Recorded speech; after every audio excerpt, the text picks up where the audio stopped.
Assalamualaikum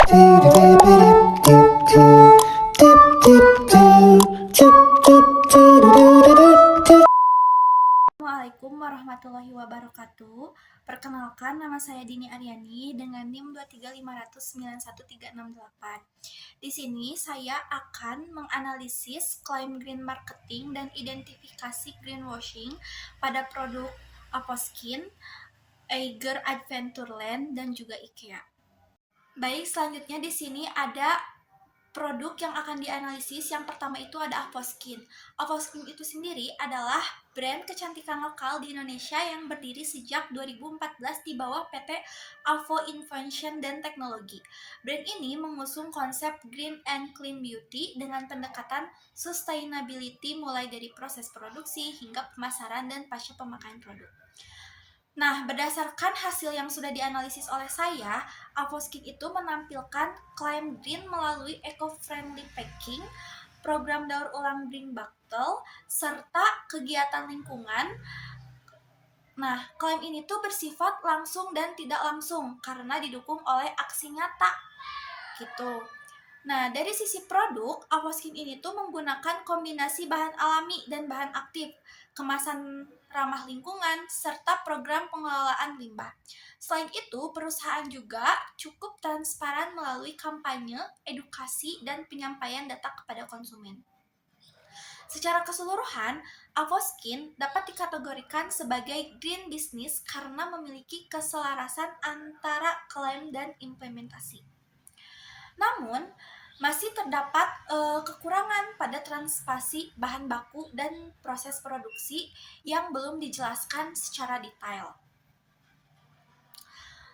Kesimpulan pada analisis produk Avoskin ini adalah keberhasilan green marketing tidak hanya bergantung pada klaim, tetapi juga pada transparansi dan bukti nyata yang dapat dipercaya oleh konsumen. Baik, untuk produk selanjutnya di sini ada produk Eiger Adventure. Nah, Eiger Adventure itu sendiri adalah brand perlengkapan outdoor asal Indonesia yang berdiri sejak tahun 1989 dan berfokus pada produk untuk aktivitas alam bebas. Pada analisis kali ini, klaim greennya Eiger itu menggunakan berbagai pendekatan seperti material daur ulang, bahan organik, material biodegradable, konsep reuse, serta kemasan berkelanjutan. Hal ini menunjukkan bahwa produk Eiger mengarah pada eco-friendly dan sustainable produk.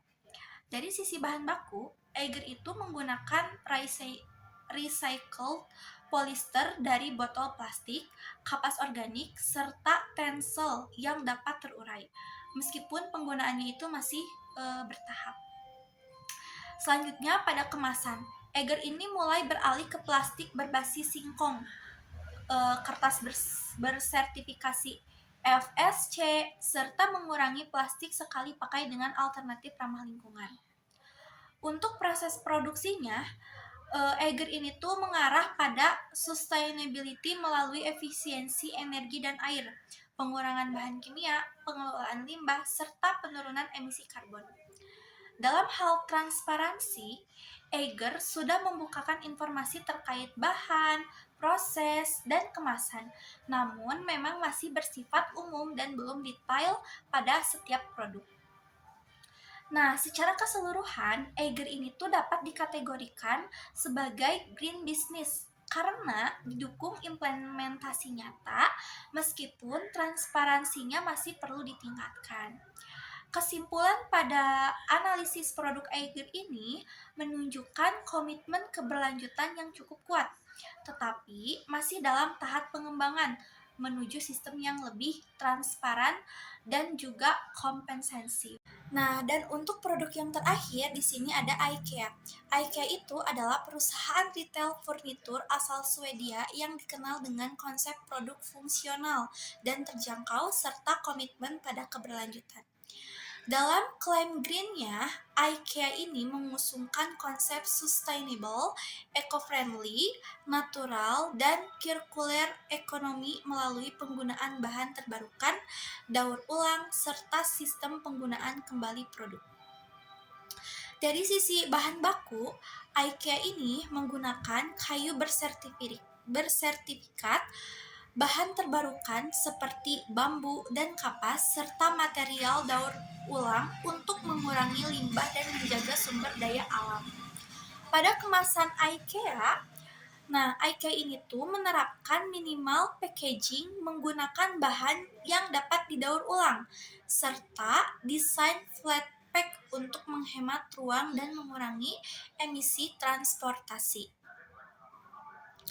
Dalam proses produksinya, IKEA ini berfokus pada efisiensi sumber daya, penggunaan energi terbarukan, pengurangan limbah, serta kerjasama dengan pemasok yang berstandar keberlanjutan. Untuk hal transparansinya, IKEA ini cukup terbuka melalui laporan keberlanjutan, informasi produk, dan edukasi kepada konsumen meskipun detail per produknya itu masih terbatas. Secara keseluruhan, IKEA ini dapat dikategorikan sebagai green business karena klaimnya itu didukung oleh implementasi nyata.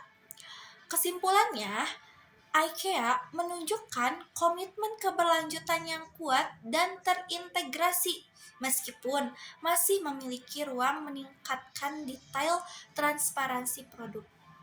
Sekian analisis dari saya. Mohon maaf bila ada kesalahan. Wabillahi taufiq wal hidayah. Wassalamualaikum warahmatullahi wabarakatuh.